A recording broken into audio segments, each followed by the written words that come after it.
Welcome back to the GTN Show. This week, I may be surprising a few of you out there with some of the things that I'm going to be doing during the off-season this year. In fact, I've actually done them throughout my entire triathlon career, along with many other pro athletes. So stay tuned for that. I'm also going to be talking about some of the exciting athlete sponsorship announcements, along with some notable pro athletes moving on from some notable big brands. I'm also going to be delving into some GPS data issues that some of you have been experiencing over the past week, whether you knew it or not. So we'll look into that and I'll explain it all very shortly, as well as some Zwift news, an update for their Zwift pace partners within Zwift Run.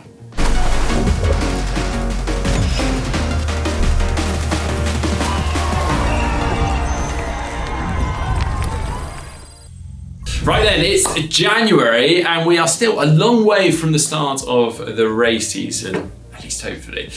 So we are in the off season and I thought I'd share some of the things that I'm doing this off season that will perhaps surprise some of you out there. Now, I thought I'd share these things with you because I know that a lot of you look up to pro triathletes, and understandably so, but you think that they do everything perfectly. They treat their bodies as a temple, they never miss workouts, they don't have treats, and so on and so forth. And perhaps you think that you need to be doing the same if you want to better yourself and to achieve your goals. Well, I've got news for you. They don't all do things absolutely perfectly, at least most of them don't. If there's one thing my years of racing professionally taught me, it was that you need to find balance. Your training, your life, your habits, they all need to be sustainable. Of course, you do need to make sacrifices if you want to achieve your goals, but if you're overly strict and you make too many sacrifices and too early on, you can make things very unenjoyable and lose all the fun from the process. In fact, if you do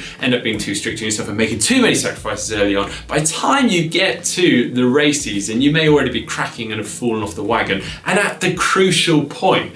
So my first confession to you, and I will be doing over the off season, have been doing already, is missing workouts. Yeah, there, I said it, I miss workouts. Now, I will admit, this was a hard one for me. I used to struggle with it a lot. I used to love that green Training Peaks diary where I've hit every single day, but I am okay with the occasional red day and having missed the odd workout. Yeah, I mean, if there's the toss-up between me spending time with my loved one, with some friends, on the odd occasion, then yeah, that is absolutely fine. Of course, as we get close to the race season, you are going to want to be more strict. So make sure you find this balance early on. It's absolutely fine. And maybe choosing the workouts correctly, maybe the easy run or the easy bike rather than the key workouts. And another thing that I do during the off season is put a bit of weight on. I know it's hard to see, but I genuinely do try, and I do put a bit on because it's not really advised to be at a kind of race weight all year round. It's actually very healthy to put a bit of extra weight on, and it also helps for making you stronger. Also here in the UK, with it being a bit colder, it also just keeps you warm having the extra weight on you. We're out on cold runs and cold rides. Now, if you're already relatively slim, then don't beat yourself up about an extra couple of kilos at this time of year compared to your race weight, because you can easily trim that off when it comes to race season. I've also found that actually having a bit of extra weight on you during training this time of year can actually help with your strength and your power. And kind of a follow-on from that is that I like to have the odd treat. Yeah, I like to have the odd beer, I like to have probably a bit too much chocolate, but I'm cool with that. Now, if you enjoy a super clean diet, you don't have that urge for treats, that's fine, carry on. But for many out there, you do enjoy the odd treats, let's be honest. And to completely cut them out all year round is quite a big ask. So why not allow yourself the opportunity to have the odd one here and there throughout the week, and then when it comes closer to the race season, then you can cut them out if you want to. Then finally, I ride my mountain bike more than my road bike at this time of year. Now, you don't have to necessarily take it that far, but don't feel like you have to ride your road bike or triathlon bike all the time. You have to ride on the road or the turbo and cover distance and so on and so forth. A mountain bike or a gravel bike or a cyclocross bike that you can take off-road is a great change from the norm. It's an escape mentally. Also, is great for working on technical skills, something that we don't get the opportunity to do during the race season. I personally love planning an adventure on my mountain bike off-road at this time of the year. Again, something you just can't do during the race season when you're focusing on sessions all the time. There's also the benefit of just kind of a natural training session within off-road riding because of the continual changing terrain and also the surface. You can end up having stints of hard work, so you're almost getting this natural fartlek training within an off-road ride. Well, there we go. There's some of the things that I'm doing during the off-season this year. I'm not suggesting that you go and do all of these. You may not enjoy some of those things. So, I mean, that is actually important. Find things that excite you personally and get stuck into them, because now is the time that you can do that before we do get into the serious part, the race season, because you want to make sure that it's sustainable and you're enjoying the entire process throughout the year. So yeah, let us know how you get on in the comment section down below. If you've got any advice, any other things that you get up to during the off season, please jot them down there. Now for the Tri News, and to kickstart 2021, we have some exciting sponsorship changes. So the most notable coming from Specialized, they have parted ways with Lucy Charles-Barclay and Braden Curry. Lucy's been with them since around 2017, but Braden since around 2011 or 2012. So a very long-standing partnership there. But taking their place, we have two fierce athletes. We've got Emma Pallant and Josh Amberger, both known for being aggressive racers. In their own rights, Emma Pallant, a very impressive runner, but Josh Amberger is known for tacking off the front in the swim and long into the bike and beyond. In fact, Josh has actually put out a hilarious video to announce his partnership with Specialized called The Works, that you can find over on YouTube, that he's produced alongside Glenn Murray from Crut Visions. Definitely go and check that one out. There may of course be more big announcements to come. I mean, surely someone's got to be snapping up Paula Finlay pretty soon. And also, where are Lucy Charles-Barclay and Braden going to end up? Is it going to be Canyon? I mean, they've got a lot of the other big athletes. And obviously at the time of filming this video, we don't know. So hopefully it doesn't get announced in the next couple of days. So let us know where you think they are going to end up in the comment section down below. It's fun to speculate. And also we can't miss off the big announcement from Mirinda Carfrae. She says a decade of racing aboard felt comes to an end today. And what a ride it's been. 2 Ironman world titles, numerous other wonderful victories and amazing memories to last a lifetime. And perhaps that is one of the longest standing athlete bike partnerships out there. That's been a long time, and yeah, again, be interesting to see where she ends up. And whilst we're talking of long-standing partnerships, Caroline Stefan has just parted ways with On Running, having been with them from basically the start. But moving on, and did anyone notice some odd GPS data from the weekend just gone? Now, it's likely all fixed by now, but what a lot of people were noticing and reporting is that the pattern of their route was absolutely fine, but the placement on the map was way off. In some cases, people seem to be running in the middle of the sea. Now, I'm not going to delve into the technical details too much, because if I'm going to be honest, it is far beyond my intellect. But essentially, it's due to a data file that's delivered to our devices on a regular basis, normally every few days. And that data file then allows our devices then to locate and find satellites nearby.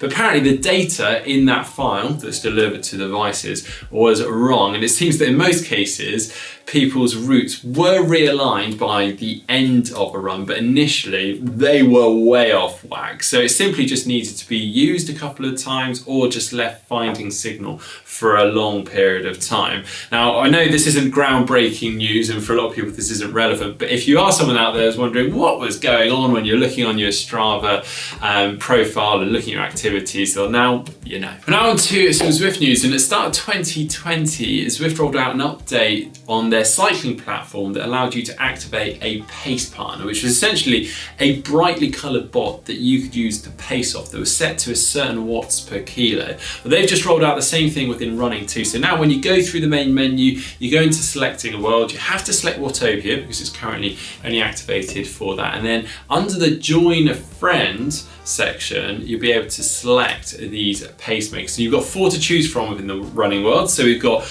Olsen Abel, who's in the Cat A running, and he is running at 4:07 per kilometre. We've got Billy Benoit, who's a Cat B runner, at 5:03 per kilometre.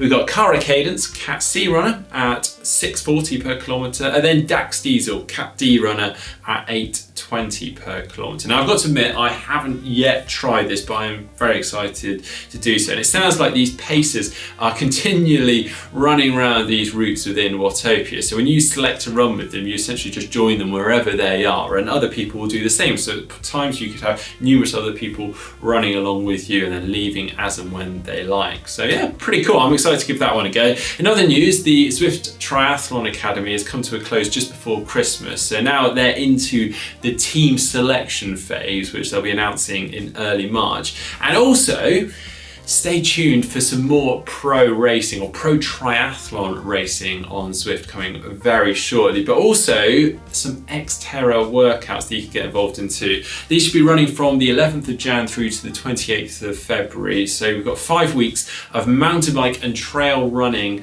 specific workouts that will culminate in a week of Xterra inspired multi-sport racing. And now moving on to some giveaways, and first of all to announce some giveaway winners, and that was for the Kask Utopia helmets. We had 3 to give away, and those lucky winners are Albert Sanzo, Ryan Phillips, and Bruno Freire, or Frere, hopefully I've said that right.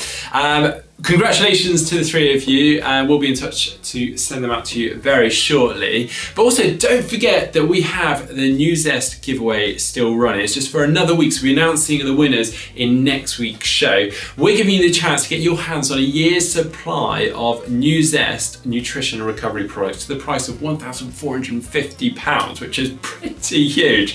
The same products that I actually used in my recent video where I ran a half marathon every day for a week. If you've not already seen that, then please do head on over and check that out. The link for that is in the description just down below, where I basically document my highs, my lows, and there were a lot of lows, me cramming my training in, how I ate well, badly, so on and so forth. You get to see all of that in this video, and that was all made possible thanks to New Zest, who providing me with these nutrition and recovery products to help me literally through the week. And yeah, I might add actually, I continue to use them now in my training because they are just really very, very tasty and very nice.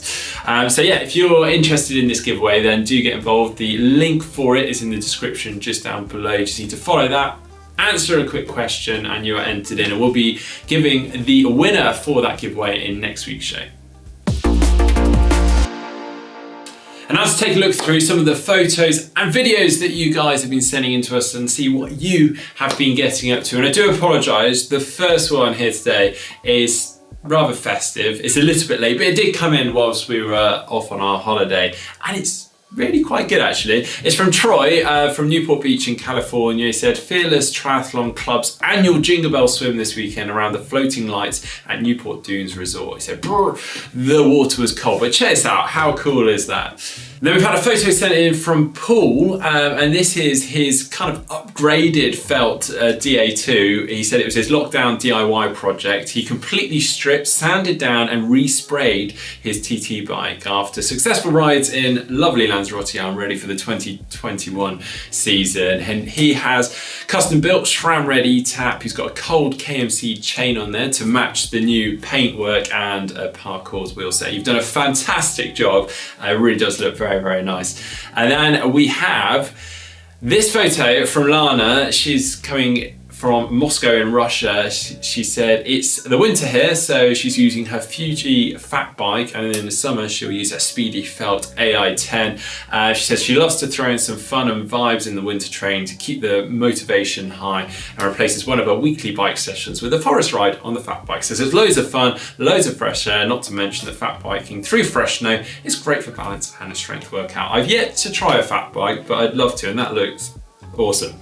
And then finally from Mark from Angus, he again a little Project COVID lockdown.